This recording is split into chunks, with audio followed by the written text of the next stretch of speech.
তখন ভগবান শুনলেন যে ওই জমালয়ের দক্ষিণ দিক থেকে আর্তনাদের কান্নার শব্দ আসছে, আর্তনাদ করছে মানুষ।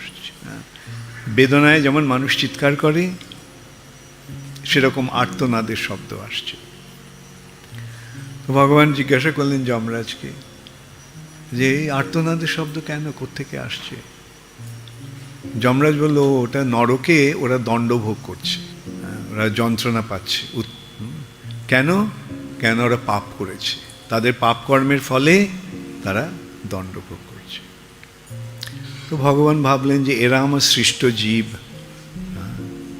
তো এদের এই যন্ত্রণার থেকে একটা উদ্ধারের উপায় উদ্ভাবন করতে হবে। তখন ভগবান কি করলেন? তিনি সেইখানেই এক নারীকে সৃষ্টি করলেন। সেই রমণীটিকে, সেই রমণী হচ্ছেন একাদশী, অপূর্ব সুন্দরী এক রমণী। এবং ভগবান স্থির করলেন যে এই দিনে, এই একাদশীর দিনে যারা এই একাদশী ব্রত পালন করবে তারা সমস্ত পাপ থেকে মুক্ত হয়ে যাবে। তো এইভাবে সকলে একাদশী ব্রত শুরু করলো, একাদশী ব্রত পালন করতে শুরু করলো, এবং তার ফলে জমালয় খালি হয়ে গেল।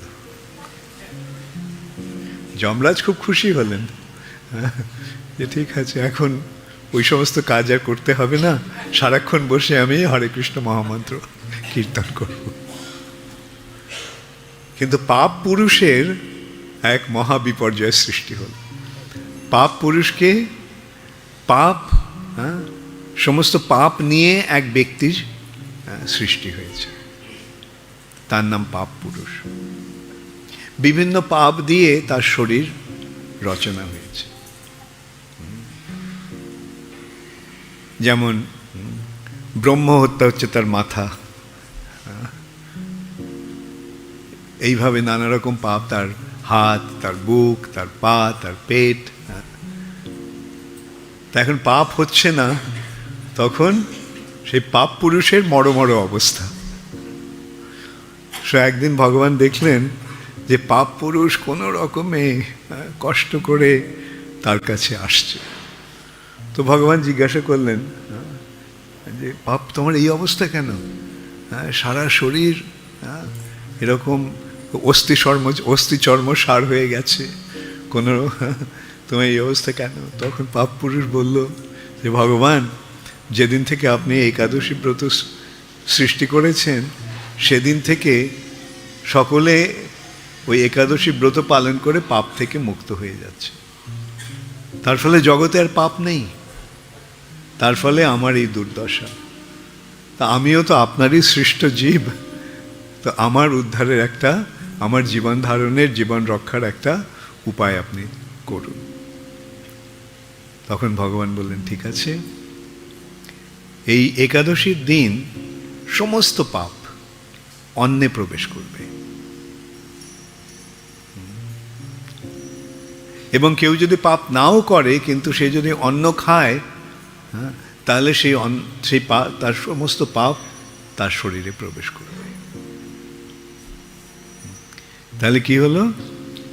একাদশীর দিনে সমস্ত পাপ অন্নে প্রবেশ করছে, মানে চাল, ডাল, গম ইত্যাদিতে। এবং সেগুলি যখন খাওয়া হয়, পাপ না করলেও সেই পাপগুলি তাদের শরীরে আসে। তাহলে বোঝা গেল কেন আমরা একাদশীর দিন অন্ন খাই না। তো একাদশীর দিন অন্ন না খেলে পাপ প্রবেশ করবে না, কিন্তু যে পাপগুলো করছি সেগুলো তো থেকে যাচ্ছে। তাহলে কি করতে হবে? একাদশী ব্রত যথাযথভাবে পালন করতে হবে। একাদশী ব্রত পালনের নির্দেশ হরিভক্তি বিলাসে সুন্দরভাবে দেওয়া আছে। আমি এখানে কিছু বলবো না। যারা যথাযথভাবে একাদশী ব্রত পালন করতে চাও তারা হরিভক্তি বিলাসে দেখে নিও।